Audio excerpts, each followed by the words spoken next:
Selamat malam, Shalom Bapak Ibu, saudara sekalian. Malam ini kita akan melanjutkan Kitab Yehezkiel, masih tentang Kitab Yehezkiel. Mungkin beberapa pertemuan lagi kita selesai di Kitab Yehezkiel. Ya, tapi untuk itu kita siapkan dulu. Mari kita berdoa lebih dahulu. Bapa kami yang di surga, terima kasih kembali kami boleh belajar bersama-sama mengerti firman kebenaran, agar hidup kami tidak terumbang-ambing oleh berbagai macam pengajaran Tuhan. Biarlah kami boleh tetap kokoh di dalam kebenaran sampai selama-lamanya. Mohon berkati mulut hambamu untuk menyampaikan kebenaran ini. Hanya di dalam nama Tuhan Yesus kami berdoa. Amin. Malam ini adalah sesi ke-6 Kitab Yehezkiel, yaitu saya beri tema kebangkitan tulang. Mungkin Bapak Ibu tidak pernah mendengar judul seperti ini ya, kebangkitan tulang. Nanti kita akan melihat bagaimana ada suatu fragmen di mana Yehezkiel diperintah untuk bernubuat terhadap apa yang ia lihat di suatu lembah. Ya, coba kita masuk ke dalam slide-nya saja. Ya, ini Bapak Ibu Saudara. Yehezkiel pasal 37 ayatnya yang pertama. Lalu kekuasaan Tuhan meliputi aku. Tuhannya huruf besar ya, artinya teks aslinya adalah YHWH, Yud He Wo He. Nah, itu diterjemahkan Tuhan. Dalam bahasa Ibrani dibaca Adonai. Meliputi aku dan ia membawa aku keluar dengan perantaran rohnya. Dan menempatkan aku di tengah-tengah lembah. Dan lembah ini penuh dengan tulang-tulang. Jadi Yehezkiel dibawa oleh roh Tuhan ke suatu lembah. Dan lembah ini penuh dengan tulang-tulang. Ini tentu saja penglihatan ya, Bapak Ibu Saudara ya. Nah, tulang-tulang di sini dipakai kata Ibrani uh, yang memang artinya tulang-tulang. Ya. Kemudian kata dasarnya et apa itu? Etsem ya, artinya tulang. Secara harafiah memang artinya tulang. Jadi Bapak Ibu kalau lihat di sebelah kiri ini ilustrasi, ini saya buat pakai AI. Jadi ilustrasinya Yehezkiel dibawa oleh kekuasaan Tuhan ke suatu lembah di mana ada banyak tulang di sana. Tulang-tulang ya. Kalau kita baca perlahan-lahan ayat 2-nya. Ia membawa aku melihat tulang-tulang itu berkeliling-keliling dan sungguh amat banyak bertaburan di lembah itu. Lihat, tulang-tulang itu amat kering. Hmm. Oke, kita lanjutkan dulu ya. Ya, ayat 3. Lalu ia berfirman kepadaku, hai anak manusia, dapatkah tulang-tulang ini dihidupkan kembali? Aku menjawab. Akunya di sini Yeskil ya. Ya Tuhan Allah, ya Adonai Elohim, engkaulah yang mengetahui. Ayat 4-nya. Lalu firman-Nya kepadaku, bernubuatlah mengenai tulang-tulang ini dan katakanlah kepadanya, hai tulang-tulang yang kering, dengarlah firman Tuhan. Beginilah firman Tuhan Allah kepada tulang-tulang ini. Aku memberi nafas hidup di dalammu, supaya kamu hidup kembali. Ini ada tulang-tulang tengkorak ya, sudah kering. Yehezkiel diperintah supaya bernubuat agar tulang-tulang itu diberi nafas oleh Tuhan dan akan hidup kembali. Oke, kita lanjutkan dulu ya. Ayat 6. Aku akan memberi urat-urat padamu dan menumbuhkan daging padamu. Aku akan menutupi kamu dengan kulit dan memberikan kamu nafas hidup supaya kamu hidup kembali. Dan kamu akan mengetahui bahwa akulah Tuhan, akulah Adonai, YHWH. Ya, ayat 7. Lalu aku bernubuat seperti diperintahkan kepadaku. Dan segera sesudah aku bernubuat, kedengaranlah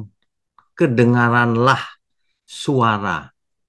Sungguh, suatu suara berderak-derak dan tulang-tulang itu bertemu satu sama lain. Bapak Ibu Saudara ya, saya membayangkan tulang-tulang itu bergerak gitu, menyatu dengan yang satu dengan yang lain dan berbunyi krak krak krak krak krak gitu. Ya. Nah, ayat 8. Sedang aku mengamat-amatinya, lihat urat-urat ada dan daging tumbuh padanya. Kemudian kulit menutupinya, tetapi mereka belum bernafas. Wah, ini kalau difilmkan serem ini, Bapak Ibu. Tulang-tulang itu gemeretak gitu, satu sama lain nyambung, lalu ada dagingnya, lalu ada kulitnya, lalu lama-lama seperti mayat hidup gitu, tapi belum hidup. Ya, gitu. Itu sampai ayat 8 tuh. Kalau kita baca berikutnya lagi, bentar, saya next ya. Ya, jadi ayat 9-nya saya bacakan saja ya. Maka firman-Nya kepadaku, bernubuatlah. Ya, bentar, saya bacakan dulu. Ayat 9. Maka firman-Nya kepadaku, bernubuatlah kepada nafas hidup itu. Bernubuat, bernubuatlah hai anak manusia, dan katakanlah kepada nafas hidup itu, beginilah firman Tuhan Allah. Hai nafas hidup, datanglah dari keempat penjuru angin, dan berembuslah ke dalam orang-orang yang terbunuh ini, supaya mereka hidup kembali. Jadi Yeskil disuruh bernubuat, supaya tulang-tulang ini bergerak, menyatu, kemudian ada dagingnya, ada kulitnya, berbentuk manusia tapi belum hidup, kemudian bernubuat lagi supaya nafas hidup masuk ke dalam uh, mayat ini sehingga menjadi hidup. Ya, oke, saya share dulu screen-nya, balik lagi.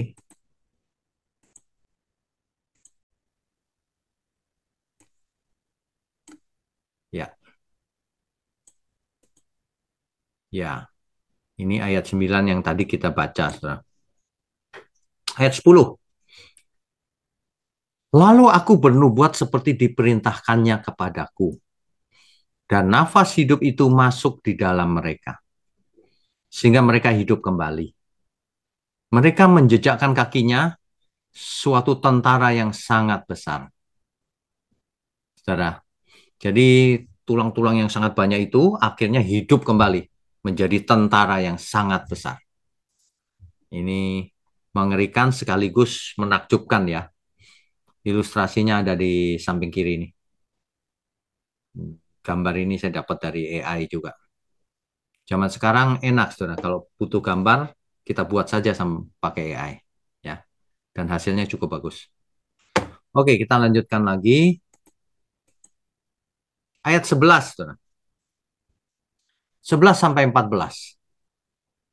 Firman-Nya kepadaku, hai anak manusia, tulang-tulang ini adalah seluruh kaum Israel.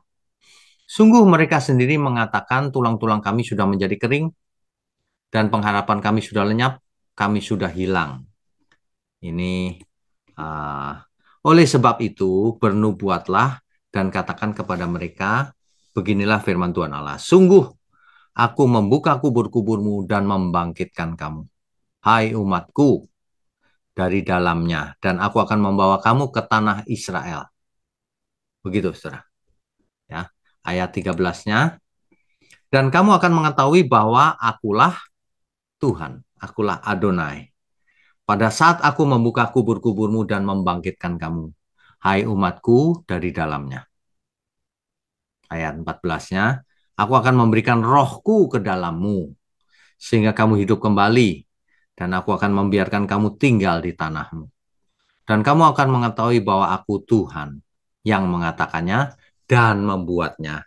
Demikianlah firman Tuhan. Saudara, Ilustrasinya ada di gambar kanan ini, saudara. Ternyata tulang-tulang itu adalah Israel, ya. Ternyata itu adalah Israel yang dimaksud. Nah, oke, kita lanjutkan dulu ya. Ayat berapa berikutnya? Oh, belum ada. Coba kita cek di Alkitab ya. Ayat 14-nya itu. Oh, ayat 14 terakhir di perikop itu. Baik. Jadi, kalau kita lanjutkan lagi ya, sebenarnya hmm, sebenarnya saya sedang membawa Bapak Ibu Saudara semua ya untuk belajar hermeneutik dengan perikop ini. Apa itu hermeneutik? Bapak Ibu Saudara kalau kuliah sekolah teologi akan diajarin ilmu ini, hermeneutik.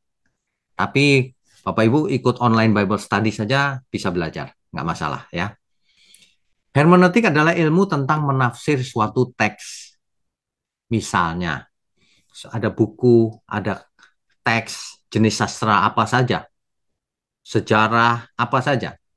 Suatu teks pasti mengandung arti. Makanya ketika kita membaca, kita harus mengerti. Nah, mengerti itulah melakukan tafsir namanya. Suatu hari ada yang komentar di YouTube, Alkitab kok tafsir gitu. Nah, jangan begitu, saudara. Kalau nggak ngerti itu diam saja mulutnya, ya. Jangan suka pakai pikiranmu sendiri itu. Menafsir itu dalam bahasa Inggrisnya to interpret, interpretasi. Suatu teks memang harus dibuat dimengerti artinya, ya. Itu namanya tafsir, interpretasi, ya. Yaitu bagaimana kita melakukan interpretasi, mengartikan apa yang kita baca itu loh. Atau mengekstrak arti yang dimaksud oleh teks itu. Jadi bukan mengartikan sesuka hati kita sendiri, secara subjektif, melainkan harus secara objektif. Sebab kebenaran itu objektif, bukan subjektif. Sebab kalau subjektif, setiap orang bisa menafsir sendiri-sendiri dan artinya berlain-lainan semua. Ya, makanya ada ilmu hermeneutik, ilmu menafsir suatu teks. Bayangkan kalau ada seorang dokter baca dokter spesialis gitu, baca tentang jantung. Padahal bukunya tebal. Dia bacanya hanya satu halaman. Kira-kira bagaimana itu nanti? Pasiennya mati semua nanti. Karena nggak ngerti kan? Menafsir itu harus dibaca lengkap. Artinya apa? Nah, baru mengerti. Itu loh ya. Jadi biarkanlah Alkitab mengartikan dirinya sendiri. Jangan memasukkan ide kita ke dalamnya. Di dunia ini hampir semuanya melakukan itu. Memasukkan idenya sendiri ke dalam teks Alkitab. Khotbah-khotbah ngawur-ngawur semua itu. Ya. Biarkan Alkitab menjelaskan dirinya sendiri. Kita cuma mengambil artinya saja. Gitu loh, hermeneutik itu artinya itu. Artinya apa? Harus sesuai dengan konteks. Konteks dekat maupun konteks jauh. Ya. Konteks dekat itu apa? Kalau kita baca satu ayat, konteks dekat itu adalah ayat-ayat sebelum dan sesudahnya. Yang dekat-dekat situ. Nah, jadi bukan dipikir di pikiran sendiri, diperiksa konteks dekatnya. Dan tentu saja konteks jauh. Di kitab lain bagaimana? Jangan cuma satu ayat, kitab lain nggak lihat. Oh, semua sudah ditentukan sebelum dunia dijadikan itu kan satu ayat. Dibaca konteks dekatnya dan konteks jauhnya. Nanti kita akan mengerti. Ya, orang nggak ngerti hermeneutik, ngawur-ngawur hasilnya. Menyesatkan itu namanya. Ya, oke, berikutnya. Jadi, dalam hermeneutik ada istilah yang namanya eksegesis. X, keluar.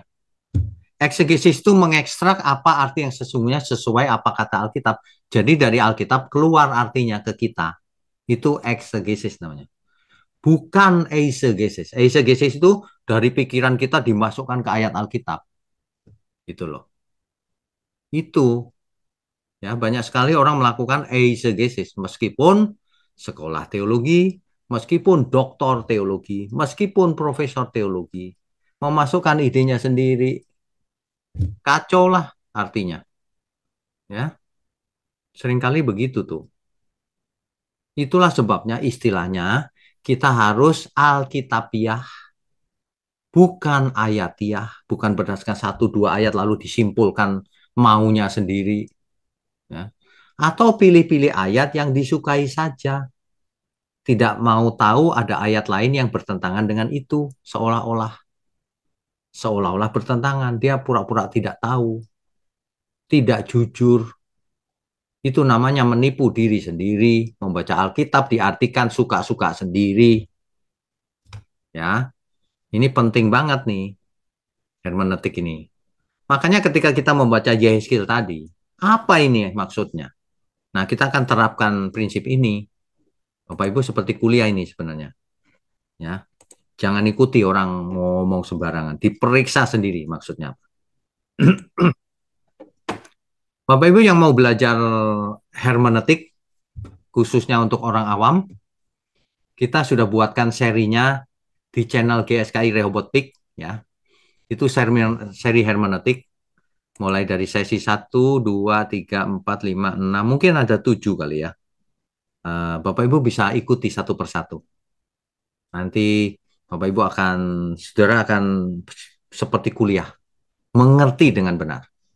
Dan saudara akan bisa membedakan orang yang khotbahnya ngawur-ngawur atau tidak. Yang suka eisegesis atau exegesis. Yang tidak baca Alkitab ketahuan. Oh, ini orang ini tidak pernah baca Alkitab, bacanya satu ayat. Padahal ayat sebelumnya atau sesudahnya itu ada menjelaskan tentang ayat itu. Tapi ia bicara hal yang ngawur-ngawur gitu. Yang menurut idenya sendiri. Nah, itu termasuk orang yang tidak mengerti hermeneutik. Baca Alkitab itu harus jujur ya. Jangan dipakai ide sendiri untuk mengartikan Alkitab. Nah, mari kita lihat konteks dekatnya Yehezkiel pasal 37. Apakah tulang-tulang yang bangkit itu benar-benar adalah tulang secara fisik atau harafiah atau lahiriah? Benar-benar tulang? Menurut siapa? Menurut konteks Alkitab itu. Bukan menurut kita. Menurut kitab itu, kitab Yehezkiel itu. Kita tidak boleh mengartikan sesuka kita sendiri. Tetapi kita harus memeriksa konteksnya. Dalam kasus ini konteks dekatnya jelas banget. Coba dibaca ayat 11-nya. Firman-Nya kepadaku, hai anak manusia, tulang-tulang ini adalah seluruh kaum Israel. Jadi ini figuratif tulang ini. Tulang ini lambang daripada Israel yang mati. Gitu loh, bukan tulangnya Israel mati, bukan. Tulang-tulang ini adalah seluruh kaum Israel. Yehezkiel dibawa oleh roh, diperlihatkan di suatu lembah banyak tulang. Bukan secara fisik. Ya, ini lambang bahwa itu kaum Israel tuh kering dia. Itu, mati. Nah, sungguh mereka sendiri mengatakan tulang-tulang kami sudah menjadi kering dan pengharapan kami sudah lenyap, kami sudah hilang. Itu ekspresinya bangsa Israel karena mendapat hukuman Tuhan. Bukan tulangnya kering bisa ngomong, bukan. Ya. Nah, jadi perhatikan baik-baik, konteks dekat yang dimaksud dengan tulang-tulang itu adalah Israel. Bukan tulang beneran gitu, bukan. Ini penglihatan. Oke, kita lanjutkan dulu. Ya. Jadi yang dimaksud dengan tulang-tulang itu adalah Israel yang sudah mati tapi bangkit lagi. Bukan mati fisiknya, sudah dihukum Tuhan. Ya, tapi bangkit lagi, dipulihkan nanti gitu loh. Ini bukan bicara kematian fisik lalu hidup lagi secara fisik, bukan itu. Ini lambang dari pemberontakan Israel terhadap Tuhan dan pemulihan hubungan Tuhan dengan Israel kelak akan dipulihkan gitu loh. Jelas ya maksudnya ya. Oke, kita lanjutkan. Nah, kesalahan dalam menafsir ayat ini berakibat fatal loh, kalau orang salah menafsir. Makanya ada yang memiliki pengertian menyimpang. Yaitu seolah-olah kalau mayat orang percaya terbakar atau dikremasi maka tidak dapat dibangkitkan lagi karena tulangnya hancur. Kan dibangkitkan dari tulang, gitu. Pikirannya sendiri itu begitu. Padahal itu lambang Israel, bukan tulang yang dibangkitkan, ya. Nanti kebangkitan tidak pakai tulang kita yang lama. Kalau yang lama dipakai lagi, mati lagi nanti. Alkitab mengatakan karena kita harus mengenakan yang tidak binasa lagi, tubuh kemuliaan. Gitu loh maksudnya. Kalau mengartikan Alkitab itu mesti begitu, ya. Meskipun tetap ada yang ngeyel, ngotot, bebal sih emang. Diajarin nggak mau belajar, ya. Salah. Makanya banyak orang berpikir, oh nggak boleh dibakar, kremasi nggak boleh. Nanti tulangnya habis, nanti nggak bisa bangkit. Itu dua loh kesalahannya. Yang pertama, dia nggak ngerti itu lambang, skill ini. Yang kedua, dia meremehkan Tuhan. Padahal, orang mau dibakar atau tidak, tulangnya pasti habis juga. Ratusan tahun kemudian habis, ribuan tahun, pasti habis. Memang Tuhan nggak bisa membangkitkan. Pakai pikiran yang sehat. Nggak pakai tubuh fisik yang dulu. Pakai yang baru, tubuh kemuliaan. Ya, itu. Nah, oke. Ya, jadi proses menafsir itu gini loh Bapak Ibu. Harus mengerti teks Alkitab dalam arti literal atau harafiahnya. Secara fisik mengerti nggak? Oh, ada tulang. Oh, tulangnya ada dagingnya. Ada kulitnya numbuh. Oh, jadi seperti manusia tapi belum hidup. Oh, akhirnya hidup.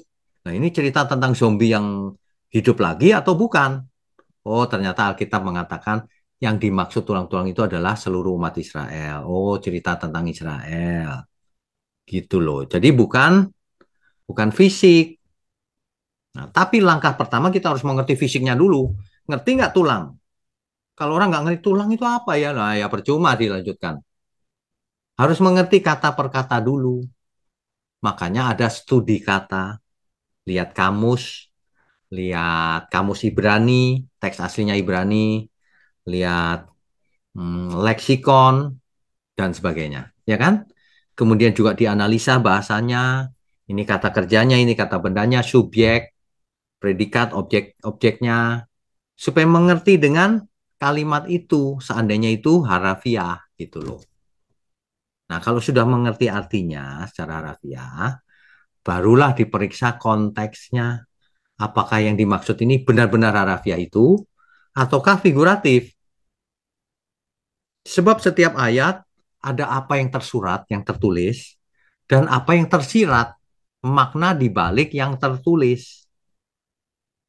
Dan yang terpenting adalah semuanya harus diletakkan dalam kerangka besar kebenaran Alkitab yang utuh, bukan hanya konteks dekatnya saja. Jadi meskipun saudara melihat konteks dekatnya benar gitu ya, tapi kalau meletakkan di kerangka besarnya salah ya percuma juga. Makanya saya sarankan semua kita mengikuti seminar 7 natur kebenaran supaya berpikirnya itu luas, utuh. Kebenaran itu utuh. Nggak bisa berdasarkan satu ayat diputar-putar dengan studi kata dan sebagainya, lalu diartikan suka-suka yang melanggar gambar besarnya, konteks besarnya. Ya, hati-hati, saudara. Nah, jadi begini, saudara, proses menafsir itu. Yang pertama yaitu teks aslinya, harus mengerti yang dimaksud apa nih secara harfiah. Ini yang pertama, step pertama. Harus mengerti kalimatnya itu.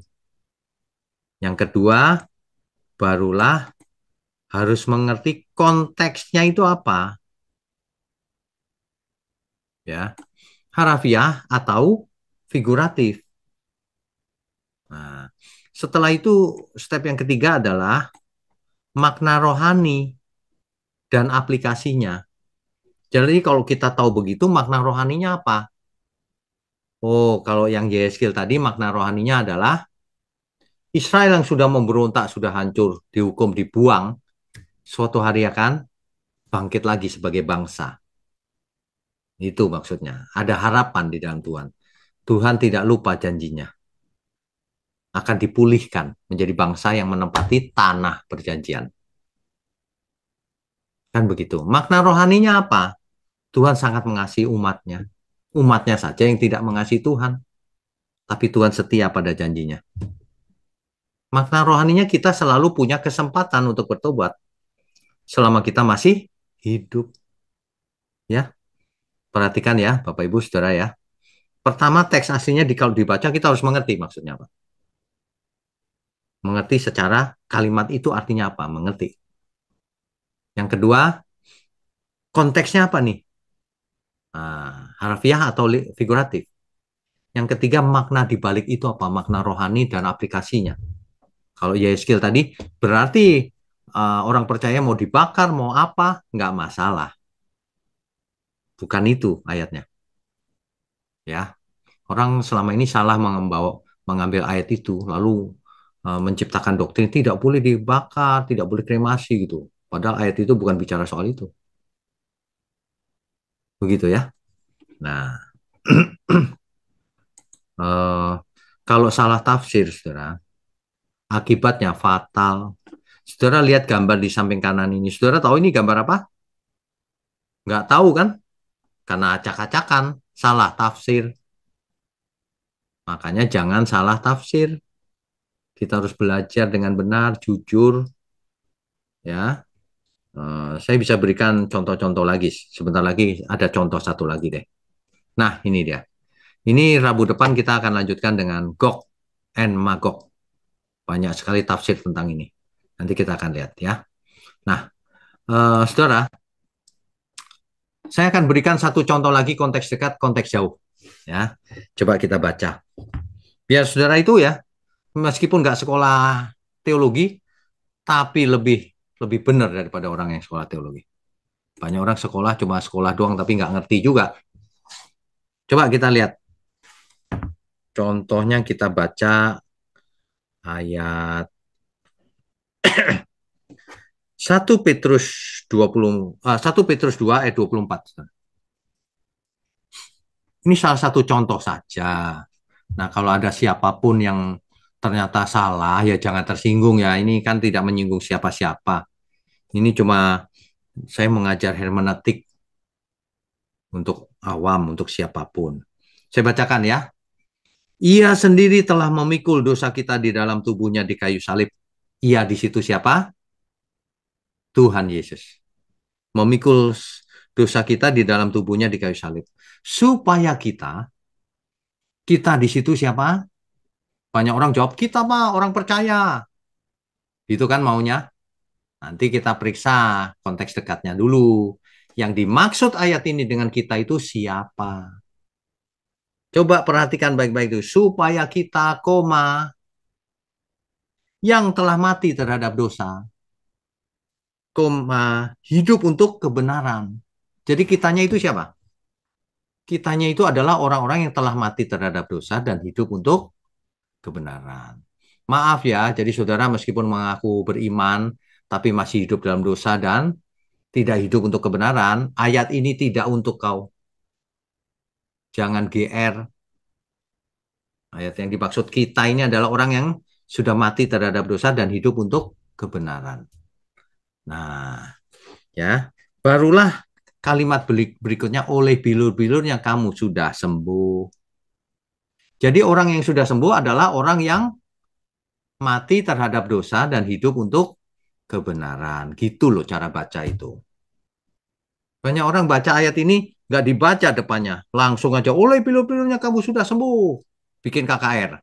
Sembuh dari kanker, sembuh dari sakit gigi, sembuh dari kemiskinan. Ngawur semua itu. Nggak dibaca ayatnya. Padahal konteks dekatnya jelas tuh. Di satu ayat aja kita sudah tahu siapa yang dimaksud kita. Sembuhnya sembuh dari apa? Ayat berikutnya ada ini. 25. Konteks dekat ini. Sebab dahulu kamu sesat seperti domba. Sembuh dari apa, saudara? Sembuh dari kesesatan. Bukan sembuh dari kanker. Bukan sembuh dari penyakit. Bukan sembuh dari tidak punya jodoh. Tidak punya rumah. Ini bukti nyata bahwa orang-orang itu tidak mengerti hermeneutik. Makanya ngawur semua pembahasannya. Kan begitu. Diajari nggak mau. Kalau orang nggak ngerti itu belajar, nggak ngerti diajarin marah, komentar di YouTube sembarangan, menghina, bebal sih emang. Sebab kalau orang diajarin salah, fatal akibatnya. Itu loh. Tuhan Yesus jauh-jauh datang ke bumi ini, mati di kayu salib supaya kita sembuh. Sembuhnya maksudnya apa? Mati terhadap dosa, hidup untuk kebenaran. Sembuh dari kesesatan. Sebab kalau sembuh dari kanker saja, Tuhan tidak perlu datang ke dunia ini. Itu loh. Kuasa Tuhan bisa menyembuhkan tanpa Tuhan datang. Ya, jangan meremehkan. Oh, sama aja Pak. Tuhan bisa menyembuhkan kok. Oh iya, Tuhan bisa menyembuhkan. Tapi ayat ini tidak bicara soal kesembuhan fisik. Jangan suka menggunakan ayat suka-suka sendiri. Kalau dalam hal ini aja salah, apalagi yang lain. Kalau orang salah, dia nggak bisa dipercaya untuk bicara kebenaran. Jangan ikut orang seperti itu. Suka mengada-ada sih. Ya, kita itu justru mau semuanya benar, berkenan bagi Tuhan. Ya, kan begitu. Baik, kita sudah baru belajar ilmu hermeneutik. Saya berharap kita semua mengerti. Meskipun waktunya singkat, tapi mengerti. Yang saya bingung itu orang sekolah teologi kok nggak mengerti. Nah, itu aneh. Ya, oke. Kita lanjutkan dengan diskusi dan tanya jawab. Baik, saya buka dulu. Itu apa namanya? Unmute-nya ya. Oke, silakan raise hand. Yang pertama, Esther Linda, silakan. Di unmute dulu. Ya, Malam, pertanyaannya Pak. langsung ya. Silakan. Nggak, saya minta dijelasin yang tadi Bapak bilang tersirat itu contohnya seperti apa, Pak? Tersurat itu seperti apa, Pak? Karena saya Oke, belum. oke, baik. Misalnya gini, yang tersurat itu maksudnya yang tertulis. Misalnya di kitab Kejadian ada ular di Eden kan? Nah, secara bahasa itu binatang ular loh. Secara bahasa. Itu artinya yang tertulis. Tapi yang tersirat, di balik yang tertulis itu sedang mengisahkan apa ini?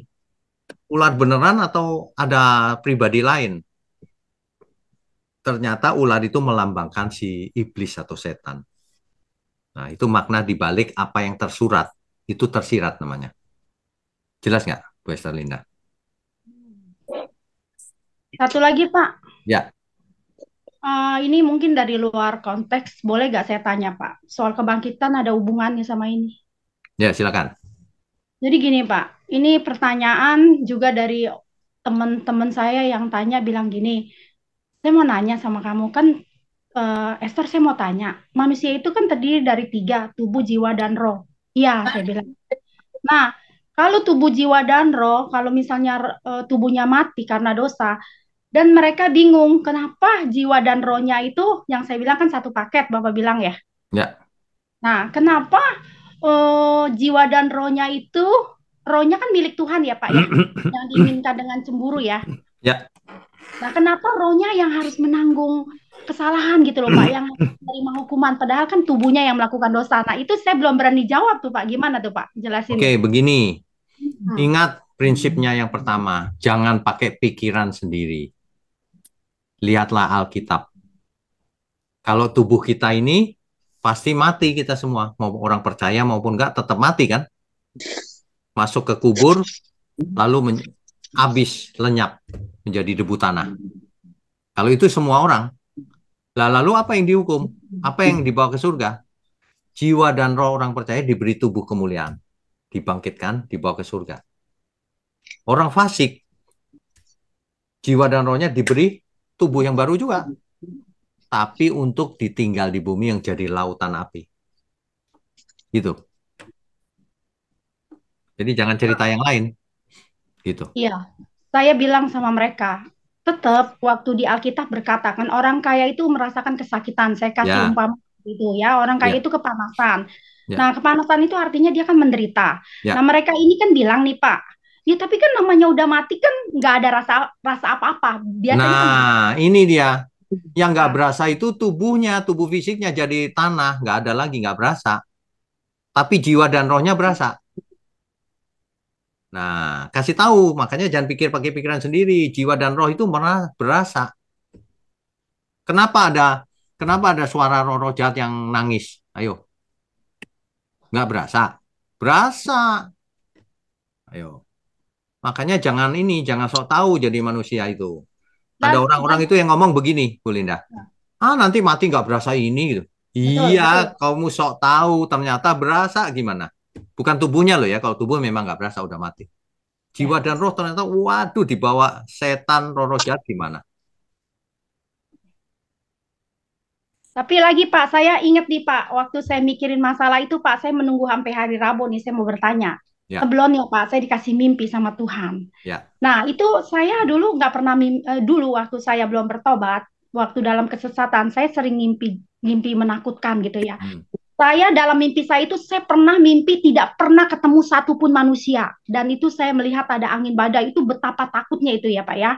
hmm. Dan semenjak itu setelah saya dipulihkan Tuhan saya nggak pernah mimpi. Nah tadi malam 2 hari yang lalu saya bermimpi dan karena saya pengen tahu jawaban itu ya saya tadi tanya sama Bapak bilang karena orang itu kan nggak mengerti. Nah akhirnya saya merasa begini, iya ya Tuhan, bagaimana saya menjelaskan sama orang itu kalau ternyata kita sudah meninggal itu dia bilang nggak tahu apa-apa, sedangkan di Alkitab mereka kan nggak mengerti Alkitab, nggak baca ya Pak ya, nggak Ya, seperti kita baca. Nah saya dikasih hikmatnya gini Pak sama Tuhan. Saya mimpi mungkin teman-teman di sini pernah ngalamin mimpi yang begitu sangat-sangat menakutkan saya. Saya mimpi Pak. Itu dalam mimpi saya itu saya sendiri saya didatengin sesuatu yang jahat itu seperti makhluk yang turun dari mana terus saya mau minta tolong cuman ada di kerangkangan suara saya tuh nggak bisa suara cuman oh jadi saya ternyata sama Tuhan dikasih hikmat ini loh walaupun sebenarnya kamu tidur itu sepertinya kamu udah mati tapi roh kamu itu tetap masih merasakan dan jiwa kamu masih merasakan betapa kamu takutnya. Nah itu juga buat pemikiran saya nanti saya akan bicara tuh sama teman saya yang saya bilang gini, pernah nggak kamu merasakan mimpi yang begitu menakutkan? Di saat mimpi aja kamu begitu ketakutan. Nah itu sama, waktu kamu mati tubuh kamu nggak merasa, tapi jiwa dan roh kamu tuh merasa. Itu ya, benar loh Pak. Ya, saya ya, rasa boleh, boleh. boleh ya Pak Terus ya. satu lagi bilang Hmm. begini, kamu pernah mati nggak? Nggak pernah kan? Iya. Lah kok tahu kalau mati nggak berasa? Hmm. Kan belum pernah kan? Betul. Nah, ini Tuhan yang kasih tahu bahwa orang kaya itu kesakitan.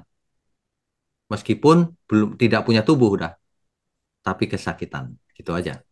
Berarti Ya, yang seperti Bapak bilang khotbah kan Bapak pernah mimpi kata Bapak kan? ya, Di mana Bapak mimpi itu, wih luar biasa lu. Saya merasa takut, bener gak Pak? ya, Begitu takutnya Bapak pernah cerita.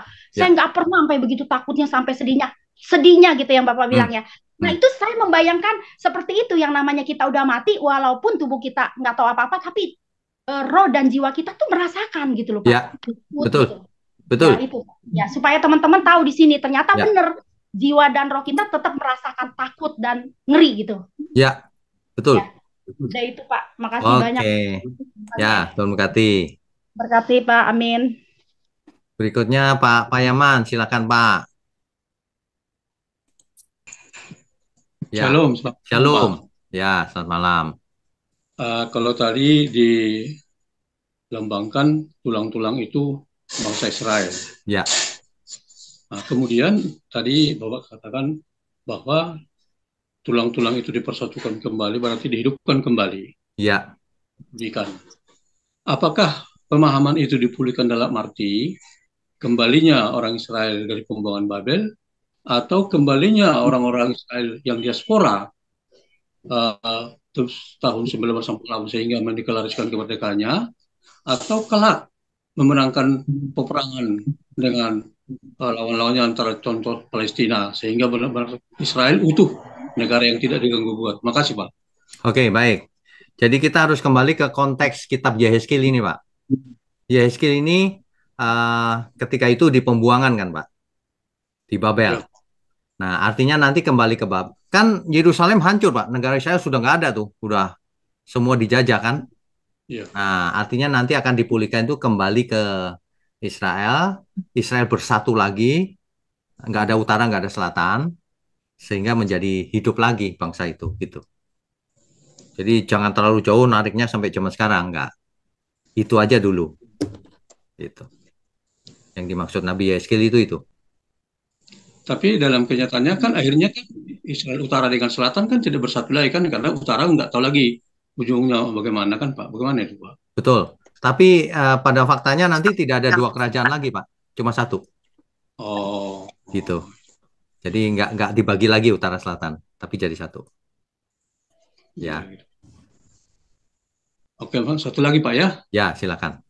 Tadi sering selalu memang masalah bilur oleh darahnya disembuhkan bilur-bilurnya, pengertiannya kesesatan kan gitu Pak Ya, kan? ya. Bukan secara fisik. Nah, kemudian dalam hal ini yang menjadi ini nggak begitu saya dengar tadi dengan benar Pak, jangan-jangan saya salah dengar.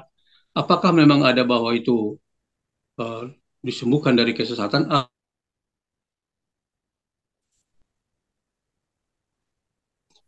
Ya, Pak. Barusan putus, Pak. Bagaimana? eh, yang tadi disembuhkan oleh bilur-bilurnya yang dimaksudkan adalah kesesatan. Hmm. Apakah saya tersurat ada kata kesesatan di dalam Alkitab atau itu termasuk ilmu? Ada, Pak. Di ayat berikutnya tadi kan saya sudah baca. Sebab dahulu kamu sesat. Nah, artinya sembuh dari apa? Dari kesesatan, gitu, Pak. Oh, jadi hubungannya supaya dan seterusnya, Pak ya? Ya, betul. Itu namanya konteks dekat, Pak. Oleh Oh, iya, bilur-bilurnya iya. kamu sudah sembuh. Sebab dahulu kamu sesat. Nah, gitu. Sembuh dari kesesatan maksudnya. Jadi kalau gitu udah terlalu jauh lah sebetulnya pengertiannya penyembuhan secara fisik, Pak ya? Kalau Iya, ada betul. begitu. Itu salah, Pak. Makasih Pak. Meskipun Tuhan bisa sembuhkan, tapi bukan ayat itu gitu loh yang dipakai. Itu, Pak. Nah, karena memang saya udah sering dengar Pak itu. Jadi Iya, gimana ya? salah itu. Itu sebenarnya dengan orang seperti itu, artinya dia tidak baca ayat 25. Artinya dia Oh, tidak mengerti konteks dekat. Dia cuma baca oleh bilur-bilurnya kamu sudah sembuh, terus pakai pikirannya sendiri, eisegesis namanya. Bahkan nggak hmm. usah pakai ayat 25, Pak. Ayat 24 aja jelas. Supaya kitanya itu adalah yang mati terhadap dosa, yang hidup untuk kebenaran. Oleh bilurnya kamu sudah sembuh. Sembuh dari apa? Dulu kamu hidup berdosa, dulu kamu nggak hidup dalam kebenaran, sekarang sudah sembuh.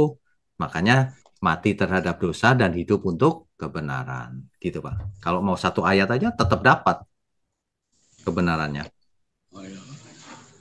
Ya, makasih Pak. Oke, Shalom Pak. Tuhan berkati Pak Payaman. Baik, berikutnya Bu Farida, silakan. Ya, shalom Pak. Shalom. Ya, Pak, ini saya mau tanya yang pertemuan yang kapan lalu itu loh Pak. Kenapa? Eh, ini kan Yeskel tuh mendapat penglihatan bahwa bait suci akan dipulihkan ya Pak. Ya. Nah, itu bait suci yang dimaksud itu di perjanjian baru itu Pak? Atau maksudnya bait suci yang di langit baru dan bumi yang baru Pak? Oh, di bumi itu, Bu. Di bumi. Di Berarti, bumi nanti dari pembuangan kan mm-mm. kembali lagi ke Yerusalem untuk membangun bait suci lagi. Oh, maksudnya bait suci yang kedua berarti ya Pak ya? Ya, betul.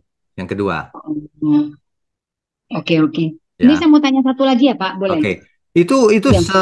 itu sejalan dengan cerita tulang-tulang ini, Bu. Kan Oh, dibangkitkan lagi. Jadi balik lagi gitu, ada lagi bait sucinya gitu. oh, ya berarti pembangunan bait suci yang kedua nih Pak maksudnya Iya, Pak. betul, yang kedua. Betul. Oke, oke. Ya, terus ini saya pertanyaan Pak yang kedua, tapi ini di luar konteks kita malam ini sih Pak, gitu loh. Oh, boleh, Nah, boleh. ya ini saya baru-baru ini loh Pak, ini saya bingung sih sebenarnya Pak. Baru-baru ini saya mendengar khotbah satu hamba Tuhan gitu loh Pak. Ya. Dia menjelaskan tentang Mazmur 37 ayat 23 sampai 24 Pak. Ini saya bacakan ya Pak. Ya, Itu silakan. menetapkan langkah-langkah orang yang hidupnya berkenan kepadanya. Apabila ia jatuh, tidaklah sampai tergeletak, Ya, sebab Tuhan menopang tangannya. ya. Nah itu. Nah jadi hamba Tuhan itu mengulas ya Pak ya, bahwa setiap langkah-langkah kita, bahkan kita berjalan keluar dari gedung gereja pun, itu Tuhan sudah menetapkan gitu loh Pak. Baik itu Oh, dalam pekerjaan, baik, baik, kehidupan sehari-hari, baik, karir, baik. semuanya Tuhan tuh sudah menetapkan. Nah, Jadi apakah kalau ini maksudnya jadi kalau ada predestinasi? orang ngomong jorok itu Tuhan sudah tetapkan lah ya. Ya enggak lah, Pak. Loh, lah kan iya. Memangnya orang percaya nggak pernah salah dalam hidupnya? Kan ada kan? Kan sudah Iya, paham. ditetapkan langkahnya ke depan, ke kiri, ke kanan.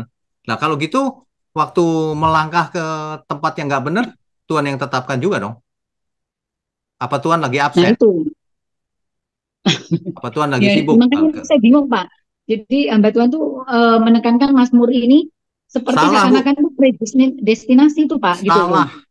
Itulah kesalahan hermeneutik yang utama. Hanya satu ayat lalu dipikir pakai pikirannya sendiri.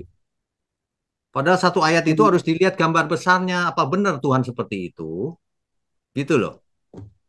Kan banyak Iya, ayat yang berkata, berusahalah, bertobatlah, kuduslah kamu sebab aku kudus. Bukan ditentukan Tuhan. Kamu iya, menolak aku, maka aku menolak kamu. Oh, kan gitu kan ayat-ayat yang lain. Nah, kalau Tuhan iya, sudah menentukan, itu kan satu ayat itu. Ayat itu iya, kan ada yang gaya bahasanya puisi. Ngerti nggak, Bu? iya. Berpuisi-puisi. Nah, tapi kan Hmm, seluruh ayat kita harus bangun yang utuh. Makanya hermeneutik iya, itu paham. gampang buat orang yang jujur, tapi sulit bagi orang yang tidak jujur. Susah. Nah, ngeles dia, pilih-pilih ayat gitu. Iya, makanya saya bingung, Pak. Waktu itu saya dengerin, loh ini maksudnya gimana ya? Gitu. Nah, jangan Kok didengerin lagi. menetapkan gitu loh. Orang itu jangan didengerin lagi. Ibu Iya, baca oke, oke, Hosea Pak. 4 ayat 6. Umatku binasa karena tidak mengenal Allah. Lah kok bisa? Yang pilih yang pilih umat Tuhan siapa? Tuhan sendiri kan? Iya, Lah umatku binasa karena tidak mengenal Allah.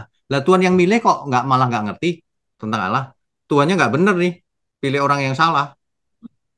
Seolah-olah iya, gitu kan? iya, Kenapa tidak iya. mengenal Allah? Karena mereka menolak pengenalan itu. Menolak belajar, menolak bertobat, menolak belajar. Kok bisa? Lah katanya sudah ditentukan Tuhan langkahnya. Mm-mm. Makanya Iya. salah itu. Berarti nggak bisa mengacu ke satu ayat ini aja ya, Nggak Pak ya? bisa baca yang lengkap. Nanti baru kita tahu. Kenapa ada ayat itu? Tapi kok ada banyak ayat yang nggak gitu? Hmm, Iya, iya. Ya Itu. dia mupasnya yang itu, Pak, waktu itu, Pak. Iya, itulah orang-orang yang nggak jujur itu. Pilih. Saya bisa kupas satu ayat loh, Bu. Tapi hasilnya kacau balau. Karena gini ayatnya bunyinya. Hmm. Makanya saudara jangan jadi orang baik. Karena orang baik itu umurnya pendek. Coba gimana kalau saya khotbahin ayat itu? Kan ada Wah, ayatnya. iya. Iya, Makanya jangan terlalu baik, umurnya pendek gitu, Amsal. Kan nggak iya, gitu iya. artinya. Itu artinya lagi gini loh. Seperti orang misalnya ada anak yang ngerokok bandel sama orang tuanya dilarang gitu ya. Tetap Hmm. aja bandel dia. Akhirnya orang tuanya bilang gini, nih 10 pak habisin sekarang juga. Ngerti nggak Ibu? Apa itu Iya, iya. disuruh beneran sama orang tuanya? Itu orang tuanya lagi marah. 10 pak habisin sekalian biar mati kok. Gitu, misalnya gitu. Kan Iya, kita harus lihat gaya bahasanya. iya, iya. Lagi pula konyol banget tau nggak? Tuhan menentukan langkah depan, kiri, kanan. Binasa orangnya. Tuhannya yang gagal dong berarti, bukan manusianya. Iya, jadi apa setiap kehidupan kita tuh Tuhan sudah menetapkan katanya, Pak, Iya, gitu loh. jadi kalau waktu dulu kita berbuat dosa, Tuhan yang menetapkan juga. Ya makanya tuh ada ayat selanjutnya, Pak, sebab Tuhan menopang tangannya itu loh, Pak.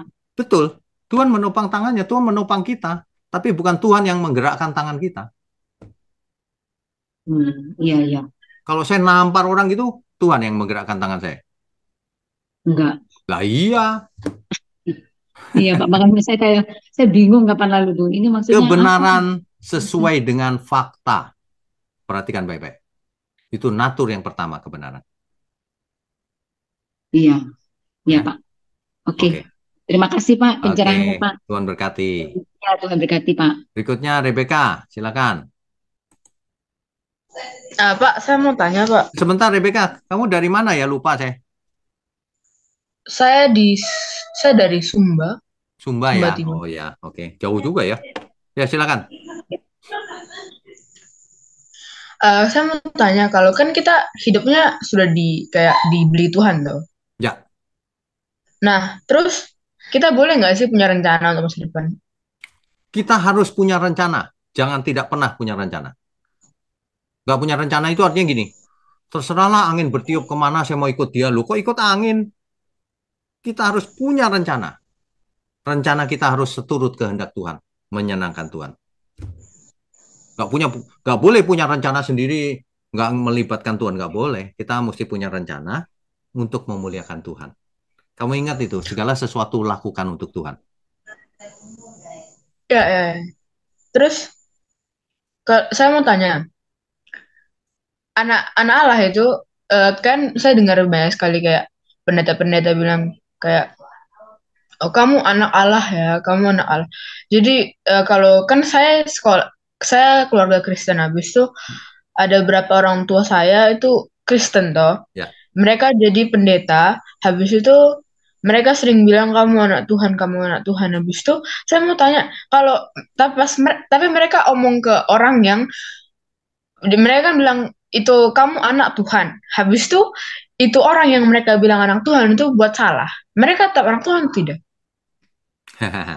Oke, begini. Kita sudah ditebus oleh Tuhan Yesus. Artinya Ya. kita milik Tuhan. Kan begitu kan? Ya. Supaya apa? Supaya kita menjadi anak Allah, anak Bapa di surga. Anak Elohim, anak Allah namanya. Anak Allah itu apa? Anak Allah itu adalah kita yang hidup seturut kehendak Tuhan, yang dipimpin oleh Roh.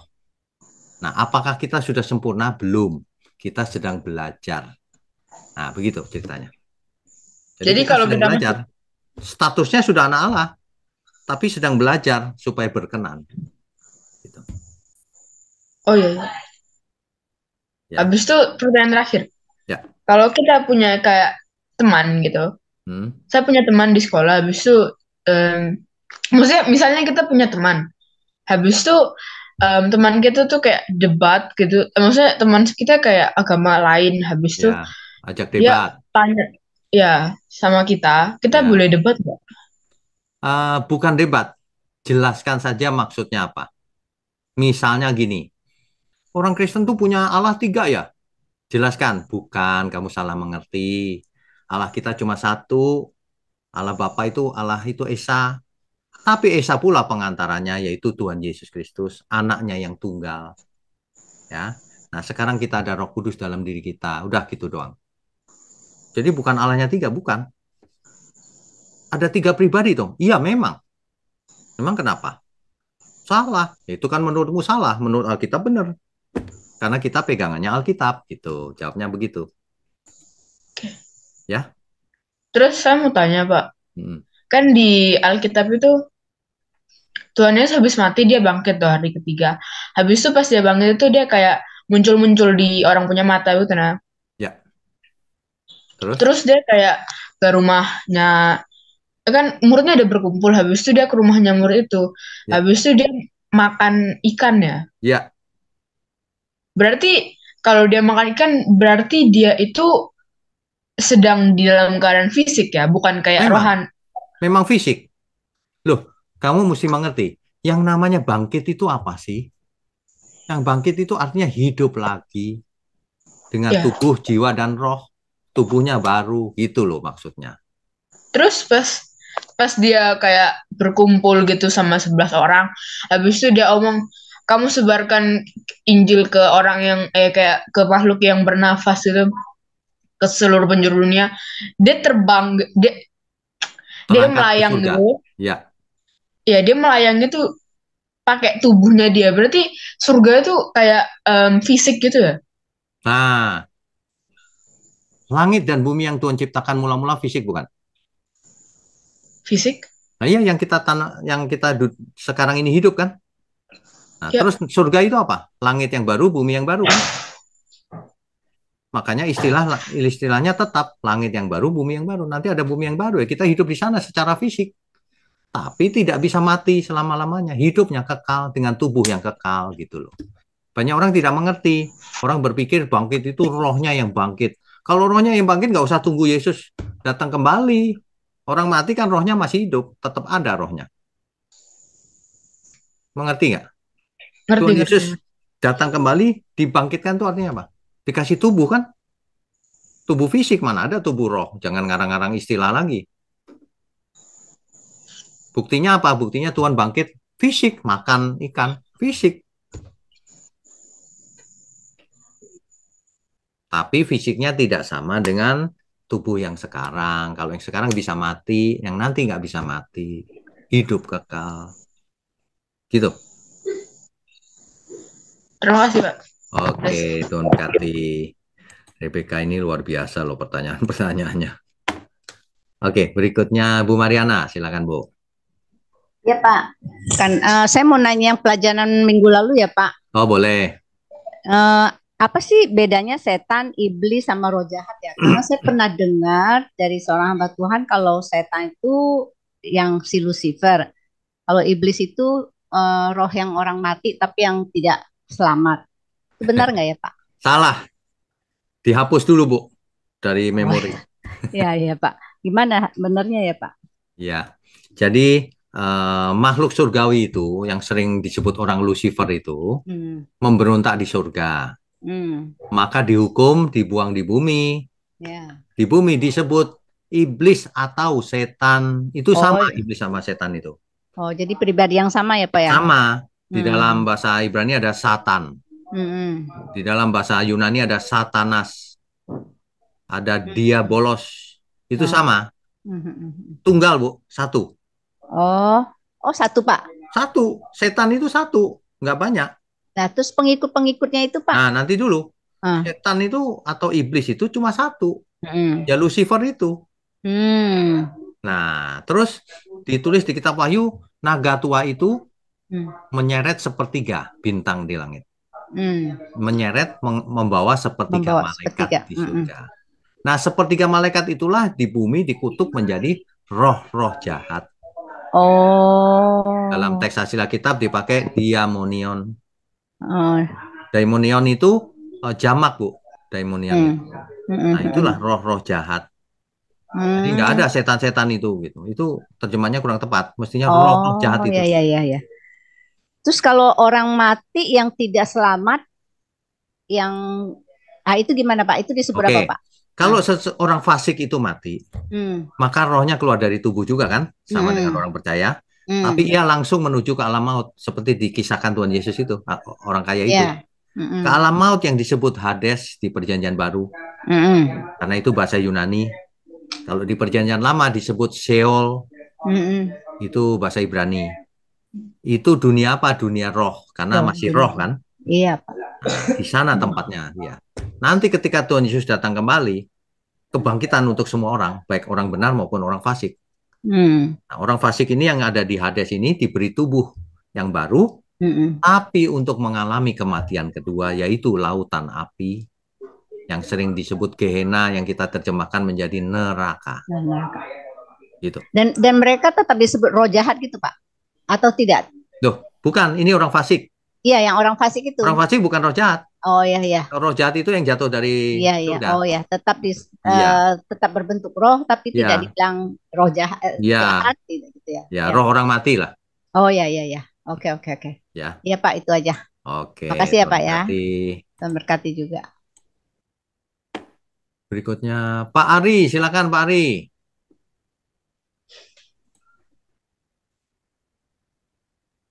Shalom Bapak. Shalom. Shalom semua teman-teman. Ya, silakan Pak. Bapak, ini saya tanya materi yang lalu yang satu tahun lalu, tapi nggak apa-apa, silakan. Ini yang menjadi pertanyaan saya adalah banyak orang di luar ini sering mereka katakan kita harus berpuasa, kita harus puasa kanti atau kita sama dengan puasa Esther. Kemudian juga kalau tanpa puasa kita tidak bisa buat apa-apa. Lalu mereka pakai Matius pasal 17 ayat 21, kemudian juga di Markus, tapi saya belum begitu hafal baik garisnya.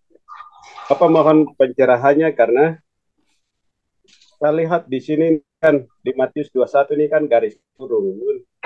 Ya, oke. Baik. Bapak penjarahan ini. Ya, baik. Di Alkitab, Matius 17 ayat 21 contohnya, kalau terjemahannya dalam kurung itu artinya dalam teks asli Alkitabnya tidak ada, Pak. Itu catatan tambahan. Artinya tidak boleh dijadikan doktrin. Tidak boleh diartikan sebagai sesuatu yang pasti. Dalam kurung itu tambahan. Lagi pula begini, Pak. Kuasa Tuhan itu tidak dipengaruhi apakah kita puasa atau tidak. Di zamannya Tuhan Yesus, para murid tidak pernah puasa.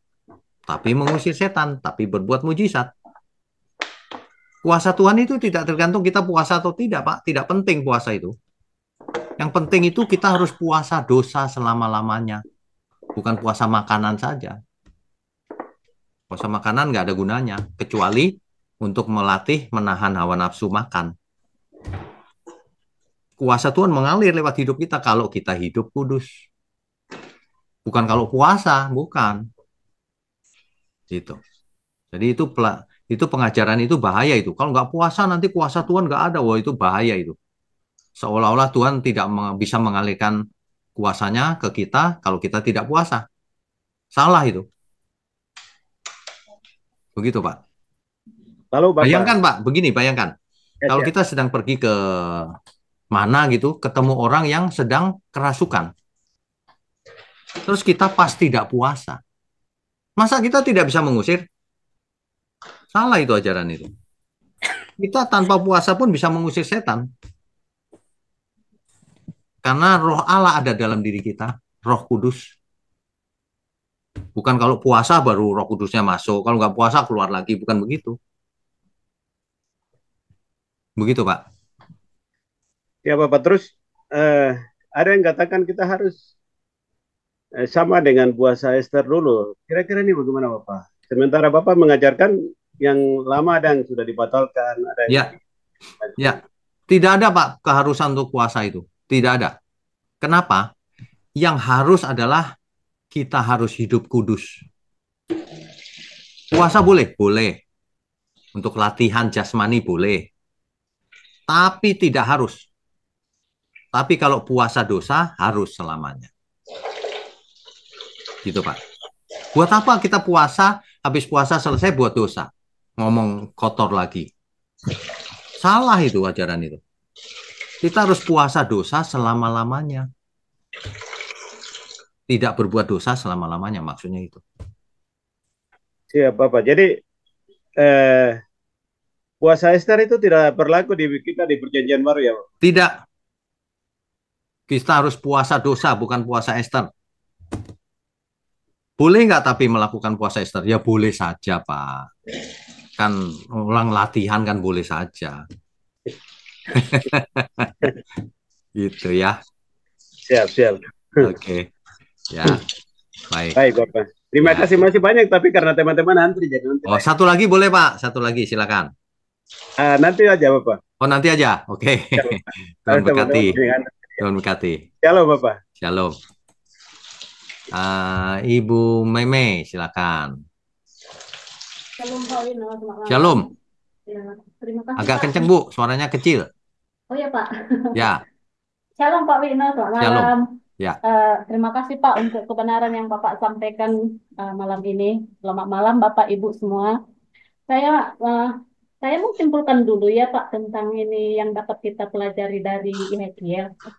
Saya mau kaitkan dulu ya, Pak, apa yang saya pelajari nubuatan Yeskiel dan keselamatan dalam Yesus Kristus.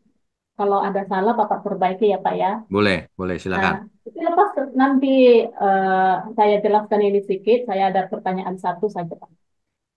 Ya, ini Pak, Yeskiel ini kan Pak mengajar semua orang Kristen nih bahwa kita harus taat terhadap panggilan Allah dalam kehidupan kita pribadi ya, Pak ya.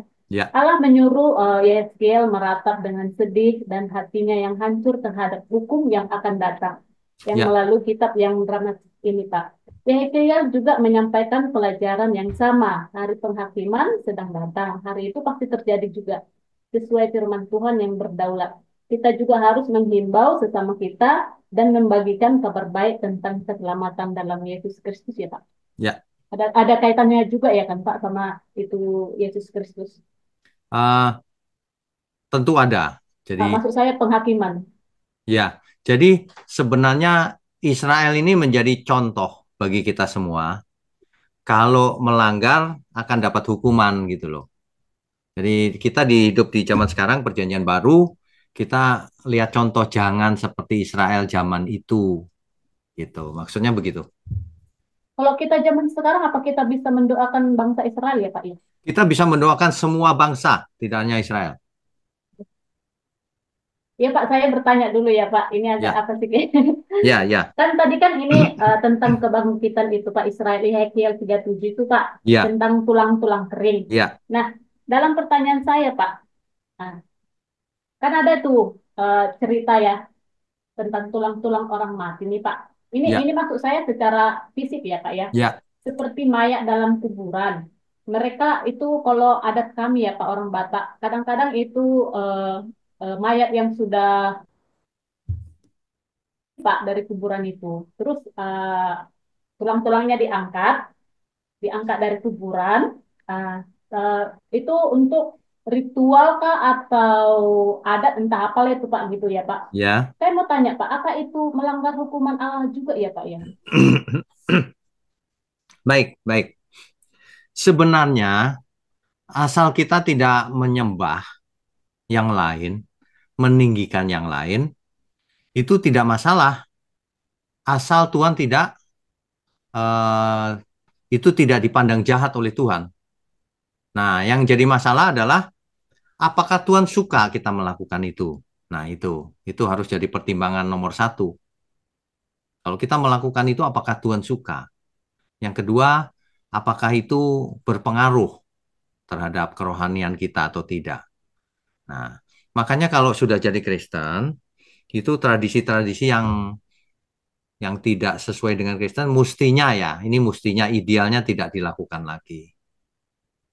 Misalnya kalau kalau orang berdoa sama patung dan lain ya sudah tidak lagi harusnya. Nah, masalahnya banyak orang masih suka campur-campur. Iya Pak. Sinkritisme namanya. Ya kalau campur-campur kita harus ingat Tuhan kita itu Tuhan yang cemburu. Artinya tidak suka orang mendua hati. Begitu ya, Mbak Meme. Tapi Oke. itu sepertinya dibawa ke agamaan gitu Pak. Kadang-kadang mereka juga Ya, berdoa dalam Tuhan ya. Yesus Nah, gitu. makanya yang begitu tidak sesuai Alkitab kalau memang itu ada doanya. Mestinya kalau kita sudah percaya ya tidak lagi gitu. Iya ya Pak. Kita bisa memberitahu nggak bisa lah ya Pak ya. Bisa apa? Maksudnya mau bagi tahu cara bahwa itu kan nggak bagus, nggak baik gitu. Kalau mereka sudah percaya ya kita bisa sampaikan masukan itu. Kalau nggak, kalau mereka tetap nggak mau berubah ya bukan salah kita juga. Yang penting kita sudah sampaikan gitu aja. Ya kan? Tapi Kak, tapi Pak, contohnya ya nggak usah jauh-jauh lah seperti bapak saya ya Pak di kampung. Dulu dia sebelum sakit, dia itu dulu sintua dalam gereja HKBP, pengikut Ya, Tuhan juga. Setelah ya, dia sakit, dia nggak ikut juga Pak, nggak pernah ke gereja. Tapi dia ya. terlalu kuat adat dia Pak, tapi dihubungkan untuk Tuhan juga. Jadi kalau saya bagi tahu, kadang-kadang kami jadi berdebat gitu loh Pak. Ya, Tapi ya, mengerti. berdebatnya itu aku diam. Ini Bu Meme, Tuhan Yesus itu Tuhan yang sangat adil dan penuh kasih. Jadi Tuhan tahu persis di hati setiap manusia. Apakah hatinya itu mendua atau bukan? Kan kita nggak bisa menilai kan kita di luar. Iya, Tapi Pak. Tuhan tahu kok. Jadi Bu Meme nggak usah, kita nggak perlu khawatir. Tuhan hakim yang adil, ya, Jadi gitu. di dalam peran saya atau posisi saya mendoakan gitu aja ya Pak ya. Maksudnya sekarang, Mendoa bagian posisi saya karena Bapak itu kan masih terikat dalam adat dia, tapi di hubungan juga doa sih doa juga, tapi maksud saya ini posisi dulu saya, maksudnya. tapi sekarang juga Pak. Loh, bapaknya masih ada nggak? Ada Pak, masih Oh, hidup. masih ada ya boleh didoakan. Ya, ya Pak ya. Boleh, boleh, nggak masalah. Justru kita harus mendoakan orang yang masih hidup Iya ya supaya Pak ya. makin hari makin mengenal Tuhan. Kalau sakit supaya sembuh, ya kita minta tolong Tuhan lah, ya. Iya Pak. Makasih ya Pak Oke. pencerahannya, sungguh Ya, luar Tuhan biasa. berkati. Tuhan Yesus berkati ya Tuhan Pak, berkati. makasih. Siapa yang belum ya? Ada namanya Simpson. Bisa dibuka videonya? Nah, ya. Oke, silakan. Baik, salam, selamat malam Pak Wiyah. Shalom. Ya, Simpson ada dari kota mana? pertanyaannya singkat saja Bapak. Kupang Bapak. Kupang ya. Oke, silakan. Ya, pertanyaan yang pertama adalah kira-kira menurut Bapak kalau dalam menafsir Alkitab itu yang sangat utama atau yang kita perlu kita mengerti itu kira-kira apa Bapak? Konteks atau apakah gramatikal dan lainnya seperti itu Bapak? Oke. Dan yang kedua adalah ya, Saya jawab dulu. Sesuai dengan yang saya jelaskan tadi, jadi ada 3 step. Yang pertama, secara fisik dulu, harafiah dulu, mengerti nggak arti kalimatnya? Dengan studi kata dan sebagainya tadi. Oh, sudah mengerti secara bahasa, mengerti. Nah, baru diperiksa konteksnya. Ini figuratif atau memang harafiah? Nah, supaya tidak salah. Nah, yang terakhir adalah aplikasinya. Ini aplikasinya apa dalam hidup kita? Itu makna yang lebih dalamnya apa gitu. Ya. Di unmute lagi. Ya. Ya, baik. Pertanyaan yang kedua itu seperti yang disinggung oleh Pak Yaman tadi, bagaimana jika seseorang mengalami mujizat Pak dan mereka memakai 1 Petrus 2 ayat 24 dan 25 itu tadi, apakah itu kontradiksi Bapak? Oke, baik.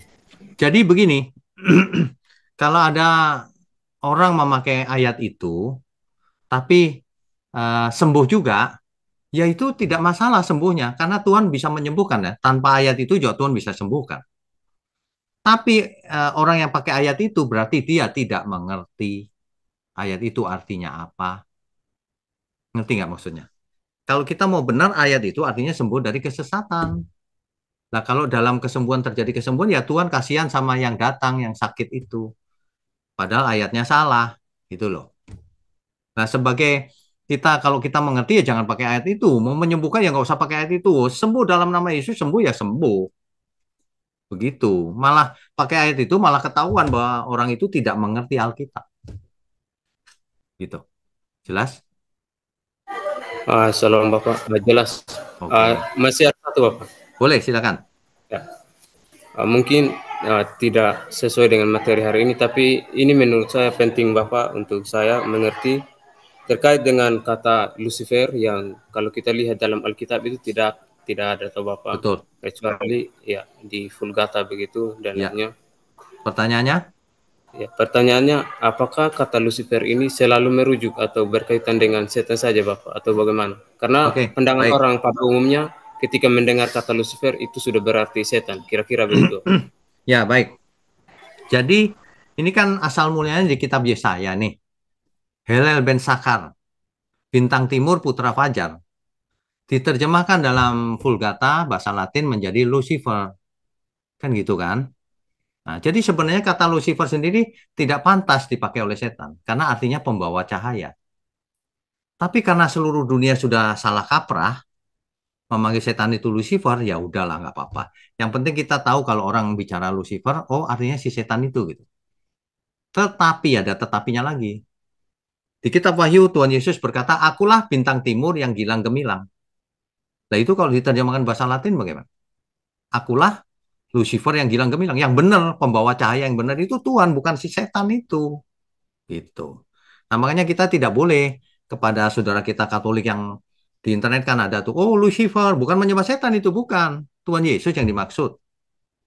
Gitu. Jadi Kristen juga jangan malu-maluin, kayak nggak ngerti apa-apa gitu.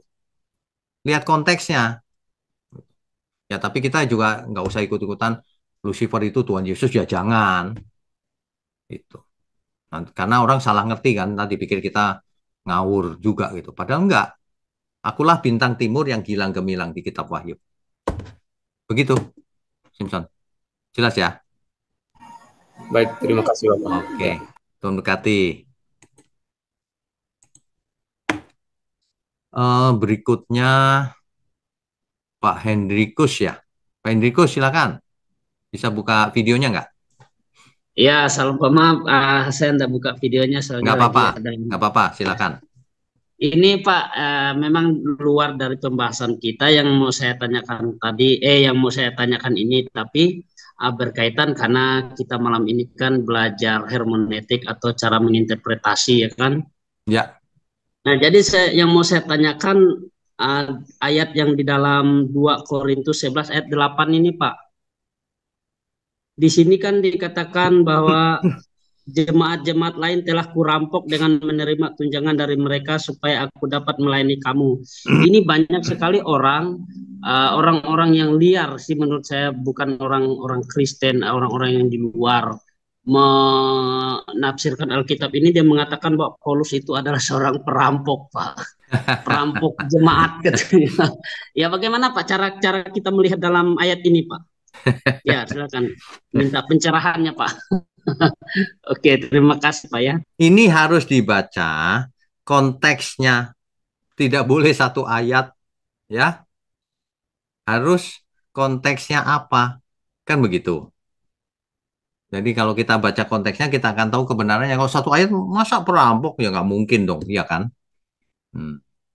Jadi ini pembahasan ini mesti khusus dibaca dari ayat 7 sampai 33. Sampai habis. Tidak boleh dibaca begitu. Itu konteks dekat. Konteks jauhnya dilihat seluruh surat-surat yang ditulis oleh Rasul Paulus. Apakah Rasul Paulus seperti itu? Kan enggak. Di kisah yang lain, Rasul Paulus bahkan membuat tenda. Untuk dapat uang itu dia kerja. Padahal sebagai pelayan Tuhan boleh hidup dari persembahan itu. Asal jangan untuk foya-foya. Secukupnya saja boleh. Tapi Rasul Paulus berusaha menjadi teladan dengan membuat tenda. Kan gitu. Jadi nggak cocok kalau itu perampok itu apa maksudnya. Ini mesti dilihat nih. Ya. Terus dicek teks aslinya. Apakah terjemahnya ini tepat atau tidak. Ya. Ini ayat 9-nya padahal dijelaskan loh konteks dekatnya. Dan ketika aku dalam kekurangan di tengah-tengah kamu, aku tidak menyusahkan seorang pun. Bukan merampok, tidak menyusahkan seorang pun. Sebab apa yang kurang padaku dicukupkan oleh saudara-saudara yang datang dari Makedonia. Dalam segala hal aku menjaga diriku supaya jangan menjadi beban bagi kamu. Dan aku akan tetap berbuat demikian. Jelas kan? Ayat 9-nya jelas tuh. Kan begitu.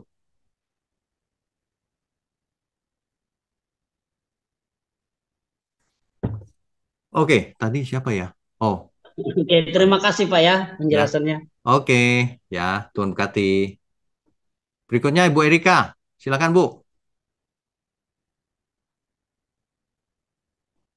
Tidak open video ya Pak ya? Ya, boleh, silakan. Saya jadi ingat, saya ini nggak pernah apa istilahnya ke kuburan, terus ngomong di kuburan gitu ya. Atau saya berdoa kepada orang-orang yang sudah mati. Tapi ada waktu di mana saya itu dalam mimpi ya, tapi tidak kondisi sadar begitu karena memang tidak sengaja. Itu saya bisa komunikasi dengan orang yang sudah mati. Mereka datang dalam mimpi seperti kakek saya, kemudian adik saya yang sudah meninggal, nenek saya. Itu bisa komunikasi seperti orang apa ya, orang hidup gitu loh. Ya. Tapi saya sadar ketika komunikasi di mimpi itu mereka sudah meninggal. Itu apa Pak sebenarnya? Istilahnya kalau bahasa Jawa, saya tidak pernah ngen mereka ada kelina itu nggak ada. Itu apa ya Pak? Itu tuh. Tapi akhir-akhir ini sekarang sudah nggak lagi. Memang mimpi itu agak misteri memang Bu. Tapi selama itu mimpi kan tidak terkendali oleh kita. Iya memang bukan di luar kita yang membuat. kesadaran. Iya. Ya makanya berarti kita nggak bersalah Bu. Apapun itu artinya, itu kita nggak bersalah, karena bukan kita yang berbuat, tanpa kendali kita gitu. Nggak ada unsur kesengajaan menghubungi mereka gitu mungkin, ya. Nggak mungkin. Ya jadi itu nggak masalah yang Bu. Saya temui kayak ya di kakek saya itu ada benarnya gitu. Ya. Misalnya waktu itu dia menyuruh saya ke satu makam. Saya kan nggak pernah ke makam itu sendirian gitu karena takut saya istilahnya. Tetapi dalam waktu itu sekitar 2 tahun tuh kok itu pesan itu nggak hilang di benak saya. Sampai kemudian ada kesempatan dengan teman saya ke makam itu, Ya. di mana saya tidak kenal makam itu, tetapi ternyata itu makam raja-raja, ya, di Oh, mana orang Jogja itu suka meminta jabatan dan istilahnya tempatnya nyuwun gitu di oh, situ. Saya jadi ya, tahu di situ. ya, Tetapi ya, kemudian saya mencari tahu kenapa kok saya disuruh ke situ sama kakek saya. Padahal kakek saya nggak pernah gitu-gitu gitu loh. ya, ya. Kemudian saya mendapat penjelasan bahwa ternyata di makam raja-raja itu ditunjukkan bahwa saya itu punya keturunan raja gitu. Dan Oh, kemudian ada buktinya itu ketika pernah ibu saya menunjukkan istilahnya layang kekancingan itu ada nama kakek saya. ya, Dan itu sampai ke ibu saya bisa saya itu bagaimana Pak melogikanya? Saya ya, tidak nyari, saya ya. tidak nanya, tapi muncul sendiri dalam mimpi itu bagaimana? Itu, Dan itu benar. ya. Yang pasti gini, Bu. Bukan Iya. kita yang berbuat, kita tidak salah, gitu aja. Dan jangan Oh, dipakai, begitu. kejadian itu jangan dipakai untuk membenarkan sesuatu. Oh, Nggak perlu. Sama dengan orang yang memang kakek neneknya dulunya dukun. Hari ini dia bisa melihat dunia roh misalnya. Kan ada tapi yang kakek nenek saya kasus-kasus. bukan dukun karena dari kakek nenek udah percaya Tuhan Yesus, malah kakek Ya, saya ya, penginjil gitu. ya. Apapun itu, Bu. Jadi Ya. selama bukan kita yang berbuat, nggak masalah. Jangan dipermasalahkan dan jangan dipakai untuk sebagai rumus gitu. Itu aja, pedoman hidup. Jangan. Kan beda dengan si Saul yang memang mengundang Samuel gitu loh. Saya Ya, nggak ya, seperti itu gitu. ya, Tapi betul. yang diomongkan di mimpi itu kakek saya benar-benar ada gitu dan Ya, terjadi. ya. Tempatnya juga ditunjukkan di mana saya nggak pernah ke situ, ya tempatnya ada benar namanya sesuai mimpi gitu loh. Ya, Itu ya. bagaimana? Memang Saya kadang ada berpikir ya. memang ada misterinya yang kita nggak tahu kenapa begitu. Tapi yang Oh, pasti kita nggak bersalah karena bukan kita yang berbuat. oh, yang salah tuh kalau menghubungi bicara dengan orang mati gitu ya Pak ya. Ya, yang salah itu atau praktek. Wah, aku bisa lihat nih, jadi aku mau praktek nih. Wah, ya nggak bisa. Kalau itu Oh, menggunakan eh, penyimpangan itu untuk kepentingan diri sendiri ya nggak boleh yang itu. seperti beberapa teman yang datang ke makamnya itu katanya berdoa. Saya tanya, nek berdoa terus berdoanya kayak apa? Ya berdoa supaya yang hidup. Loh kenapa harus di makam? Gitu. Berdoanya di makam. Kalau berdoanya tidak ada hubungan dengan orang di makam gitu. Ya, Dia ngapain nggak di bisa makam, ya jawab kan? gitu. Mm-mm. Ya. Itu boleh nggak Pak seperti itu? Oh, berdoa di makam nggak boleh. Ya tadi itu ibu bilang ngapain berdoa di makam, Oh ya iya kan? iya. Iya Nggak iya. usah, nanti jadi sandungan, Bu. Minimal begini, seandainya itu doa untuk orang lain kan nggak salah. Tapi Ya. jadi sandungan. Nanti kalau jadi sandungan kita bersalah loh, Bu. Seperti Rasul Paulus katakan itu, daging dipersembahkan berhala. Kalau kita makan jadi sandungan, jadi salah. Kalau nggak jadi sandungan, nggak sih sebenarnya. Gitu. Jadi sandungan itu maksudnya gimana Pak? Nanti ada orang yang keberatan, wow Kristen kok begitu, gitu. Oh iya iya. Jadi nggak jadi berkat. Oh iya iya. Makasih Pak Tanto, Tuhan Ya, memberkati. oke. Tuhan berkati. Terakhir satu atau dua lagi ya terakhir. Pak Rafli boleh, silakan Pak Rafli. Ya, selamat malam Pak Wiknyo. Selamat malam, Pak Rafli. Kenapa ini kok transparan? Kenapa ya Pak ya? Gak apa-apa, silakan, silakan. Ya, ini tadi menyangkut tadi ada kebetulan yang bahas mengenai Lucifer Pak ya. Ya. Dan saya juga sependapat sih sebenarnya Pak bahwa Lucifer itu tidak tepat gitu loh kita sebutkan kepada iblis karena Lucifer itu kan artinya adalah pembawa cahaya Pak ya. Iya betul. Dan sebenarnya di sini Pak kita punya fungsi untuk mengarahkan hal-hal yang tidak benar kepada yang benar Pak. Ya. Ini adalah kesalahpahaman akibat daripada orang-orang bule Pak yang bawa ke Indonesia. Ya. Ini kan dari King James Pak. Ya. Menerjemahkan Lucifer itu seharusnya sudah diterjemahkan sama dia menjadi son of the morning Pak. Tetapi dia tidak menghilangkan kata Lucifer itu, dia tetap tambahkan. Berarti ini sebenarnya dia ini menambahkan ke dalam firman Tuhan Pak. Ya. Betul nggak Pak? Ya. Sebab kata Lucifer ini kalau Bapak baca itu di Ayub 11 ayat 17 juga ada. Ya. Lucifer di sana dia ganti. Tetapi bukan cuma di sana. Di 1 Petrus 2 juga ada kata Lucifer dan itu juga diganti sama dia menjadi bahasa Inggris yang lain seperti the day star. Tetapi anehnya yang di Yesaya ini dia tidak ganti Pak. Dia tetap tambahkan, padahal di belakangnya sudah ada Son of the Morning gitu loh Pak. Ya, ya. Nah, ini kesalahkaprahan ini harus kita betulkan Pak, Ya. supaya kepada generasi berikutnya supaya jangan lagi menyebut iblis itu sebagai Lucifer Pak gitu loh. Iya. Ya, Tapi ini kita seluruh dunia Pak. itu nggak ada masalah kalau di luar negeri Pak, tapi yang jelas di Indonesia kalau bisa jangan pakai Lucifer lagi kepada iblis itu. Iblis itu kalau mau pakai Helel bin Sakar Pak, sesuai dengan nama Ibraninya Pak. Iya, betul. Betul kan? Betul. Nah, ini juga selalu saya tekankan sama teman-teman saya, Lucifer itu hati-hati kita menggunakan kata Lucifer itu. Tadi Bapak juga jelaskan, orang Katolik memuji Lucifer. Nah, itu bagaimana? Iya kan? Jadi kita mesti mendidik orang-orang supaya menjelaskan siapa itu Lucifer. Lucifer itu adalah pembawa cahaya. Masa iblis Anda dikatakan pembawa cahaya? Ini biang keroknya ini King James, Pak. Ya kan? Iya. Kalau kita Iya. lihat bahasa Inggris semuanya, tidak ada yang ngikuti dia kecuali Durham sama Darby yang mengikuti King James ini Pak, yang lainnya nggak ada. Ya. Bahasa Indonesia sendiri pakai tidak ada sebutkan Lucifer ya kan Pak? Nah, ini loh Pak, makanya hermeneutik itu jangan satu kata itu langsung digeneralisasi. Iya betul. Ini contohnya nih, makanya lihat konteks. Kalau di Yesaya, oke deh itu memang si setan itu. Tapi kalau yang di kitab Wahyu itu Tuhan Yesus, gitu loh. Nah, ini juga Orang harus mengerti. Ya. Tapi saya diserang Pak gara-gara itu. Nah, ini dia Pak, betul. Tuhan dibilang Lucifer gitu, disesat-sesatkan. Waduh, orang nggak ngerti apa-apa itu begitu loh. Kita kembalikan lagi ke bahasa aslinya Pak. Ada nggak Ya.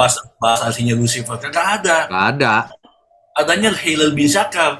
Ya. Kalau mau pakai bahasa Indonesia, ada nggak di bahasa Indonesia di LAI ditulis Lucifer? Nggak ada Nggak kan? ada.